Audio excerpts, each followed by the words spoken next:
Hello my dear friends, stock market updates में आप सभी का स्वागत है। दोस्तों, इस वीडियो में एसएमई सेक्टर से बिलोंग्स करने वाली आईपीओ लक्ष्या पावरटेक आईपीओ की डिटेल एनालिसिस करेंगे। दोस्तों, इस वीडियो में हम इस आईपीओ की करंट मार्केट में डिमांड क्या है, इसकी जीएमपी कितनी चल रही है, इसकी आईपीओ साइज क्या है और इसके लास्ट 3 इयर्स का परफॉर्मेंस क्या है दोस्तों, और इसकी फर्दर मार्केट में डिमांड कैसी रहने वाली है, इसके एक एक सेगमेंट पे हम चर्चा करेंगे।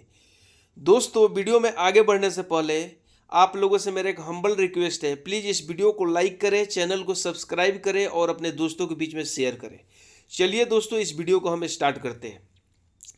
दोस्तों, सबसे पहले इस आईपीओ की ओपनिंग डेट के बारे में बात करें तो 16 अक्टूबर के इसका ओपनिंग डेट है और क्लोजिंग डेट 18 अक्टूबर को है। मेनली ये जो कंपनी है लक्ष्या पावर टेक, ये ऑयल और गैस से जितने भी पावर प्रोड्यूस करने वाली प्लांट्स है उनके मेंटेनेंस का काम करती है और इसके जो 3 साल की फिनेंशियल परफॉर्मेंस है बहुत स्ट्रॉन्ग है और मार्केट में इसकी ग्रे मार्केट में भी डिमांड बहुत स्ट्रॉन्ग है। दोस्तों, इस आईपीओ से हमको एक्सपेक्टेशन है मोर देन 100% प्रॉफिट का। चलिए दोस्तों, फर्दर इसके डिटेल्स के बारे में हम चर्चा करते हैं।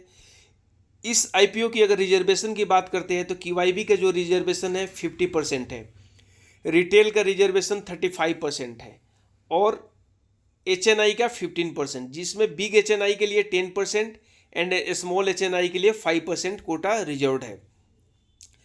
दोस्तों, इस आईपीओ की अगर फुल शेड्यूलिंग की बात करें तो ओपनिंग डेट 16 अक्टूबर है, क्लोजिंग डेट 18 अक्टूबर है, बेसिस ऑफ अलॉटमेंट 21 अक्टूबर को है और इसकी अलॉटमेंट की दोस्तों बात करें, इसकी लिस्टिंग की अगर हम बात कर रहे हैं तो 23 अक्टूबर को इसकी लिस्टिंग होगी। दोस्तों, इसमें अगर आप रिटेल से अप्लाई कर रहे हैं तो आपको एक लॉट के लिए 1,44,000 रुपीज़ की रिक्वायरमेंट है और एक लॉट में 800 शेयर्स होगा। अगर आप एचएनआई कैटेगरी से अप्लाई कर रहे हैं दोस्तों तो मिनिमम जो मनी का रिक्वायरमेंट है 2,88,000 रुपीज़ का है। दोस्तों, आप लोगों से एक एडवाइस है मेरा, अगर इस आईपीओ में अगर आप रिटेल से कर रहे हैं तो बहुत अच्छी बात है। अगर एचएनआई से करने के लिए आप सोच रहे हैं तो आप एचएनआई में 6 लॉट या उससे ज़्यादा अप्लाई कीजिए, क्योंकि इस आईपीओ का साइज है नियर अबाउट 50 करोड़ रुपीज़ का है और इसमें बहुत ज़्यादा डिमांड है। ये आईपीओ का subscription near about more than 400 times जाने वाला है, इसलिए आप रिटेल में कीजिएगा। अगर एचएनआई कैटेगरी में कर रहे हैं तो आप 6 लॉट से ज़्यादा करिएगा, तभी आपका रिटेल से ज़्यादा चांसेस होगा अलॉटमेंट के लिए। अगर दोस्तों इस कंपनी की एस्टैब्लिशमेंट भी की बात करें तो ये कंपनी इनिशियल में 2012 में एस्टैब्लिशमेंट हुई थी। जब ये इनिशियल लेवल में कंपनी एस्टैब्लिश हुई थी तो उस समय ये क्या है, जितने भी पावर जनरेट करने वाली कंपनियां होती है उनको मैकेनिकल और इलेक्ट्रिकल से रिलेटेड सर्विस प्रोवाइड करती थी।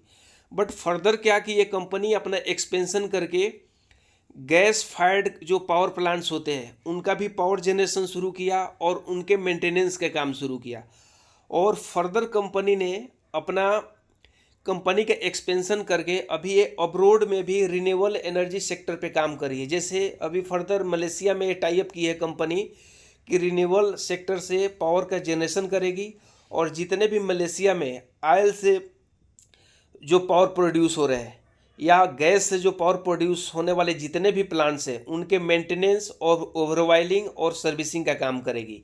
तो आप देख सकते हैं दोस्तों, जो इनिशियल लेवल में जो कंपनी केवल मैकेनिकल और इलेक्ट्रिकल सर्विसेज प्रोवाइड करती थी जितने भी पावर सेक्टर प्लांट्स हैं, अभी फर्दर ये पावर खुद का पावर जनरेशन भी कर रही है और अपार्ट फ्रॉम इंडिया विदेशों में भी इसका एक्सपेंशन हो गया है और एक कंपनी वहाँ भी रिन्यूएबल सेक्टर में काम कर रही है और गैस और ऑयल से रिलेटेड जितने भी प्लांट्स हैं उनकी सर्विसिंग ओवरवाइलिंग ये भी प्रोवाइड कर रही है अब्रोड कंट्रीज़ में। अगर दोस्तों मेन जो कंपनी काम करती है इंजीनियरिंग सेक्टर से रिलेटेड काम करती है, प्रोक्योरमेंट का काम करती है, जो भी मतलब पावर प्लांट्स के लिए जितने भी चीज़ों की रिक्वायरमेंट होती है उनका प्रोक्योरमेंट करती है, कंस्ट्रक्शन का काम करती है और कमीशनिंग करती है। दोस्तों मतलब बेसिकली क्या है, जैसे कोई नया पावर प्लांट बैठ रहा है तो उस कंपनी का पूरा ये रिनोवेशन का काम करेगी, पूरे इंस्टॉलेशन का काम करेगी। जब सब कुछ काम कंप्लीट हो जाएगा, जब पूरा काम कंप्लीट होने के बाद उस उस कंपनी का कमीशनिंग करती है। जिस दिन उस कंपनी का कमीशनिंग होता है उसको उसके एस्टैब्लिशमेंट डेट बोलते हैं। जब जब उसकी कमीशनिंग हो गई कंपनी का, सेम डे से उस कंपनी में क्या है, पावर का प्रोडक्शन शुरू हो जाता है।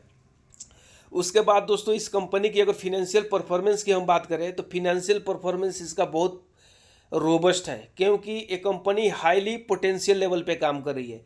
अगर इसकी रिवेन्यू की बात करें 31 मार्च 2023 को रिवेन्यू की तो 5,311 लाख रुपीज़ था, जो 31 मार्च 2024 को इंक्रीज होकर के 14,941.92 लाख रुपीज़ हो गया। मीन्स इसके रिवेन्यू में लगभग 181% का जंप है। अगर इसके पैट की बात करें, प्रॉफिट आफ्टर टैक्स की दोस्तों बात करें तो इसका 31 मार्च 2023 को इसकी जो प्रॉफिट थी 271 लाख का था, जो इसकी प्रॉफिट इंक्रीज होकर के 31 मार्च 2024 को 1,567.677 लाख हो गया। मीन्स इसके जो प्रॉफिट में ओवरऑल जो इंक्रीमेंट हुआ है दोस्तों, ह्यूज इंक्रीमेंट हुआ है। लगभग 478% इसके प्रॉफिट में इंक्रीमेंट हुआ है। अब इससे आप अनुमान लगा सकते हैं ये जो कंपनी है कितने हाई पोटेंशियल लेवल पे काम कर रही है। दोस्तों अगर इसके की इंडिकेटर्स की हम बात करें तो इसको रिटर्न ऑन इक्विटी 16% है, रिटर्न ऑन कैपिटल एम्प्लॉयड 13.41% है, डेब्ट टू इक्विटी 0.83% है। मीन्स ये जो इंडिकेटर्स है दोस्तों, इससे पता चलता है कि कंपनी बहुत चीप वैल्यूएशन पे आ रही है और फर्दर इस कंपनी से आप एक्सपेक्ट कर सकते हैं कि और ये हाईली ग्रोथ करेगी फ्यूचर में। अगर इसके अर्निंग पर शेयर की बात करें तो 14.21 है, जो कि ठीक ठाक है। पी रेशियो की बात करें तो 12.67 है, मतलब बहुत अच्छा है, सस्ती वैल्यूएशन पे आ रही है। ओवरऑल कंपेरिजन करने पे दोस्तों अगर जितने भी पावर सेक्टर कंपनी उनसे अगर आप कंपेरिजन करें तो ये जो कंपनी सस्ते वैल्यू पे मार्केट में आ रही है। अगर इस कंपनी का अपने फिनेंशियल एडवाइजर डोडवा साहब की बात करें तो इन कंपनी ने पूरा रिकमेंड किया है इस कंपनी में अप्लाई करने के लिए दोस्तों। और एक कंपनी में 100% आप अप्लाई कर सकते हैं। एसएमई सेक्टर से एक कंपनी बिलोंग्स करती है, बट मोस्ट डिमांडिंग सेक्टर है और इसमें बहुत अच्छा प्रॉफिट होने के भी चांस है दोस्तों।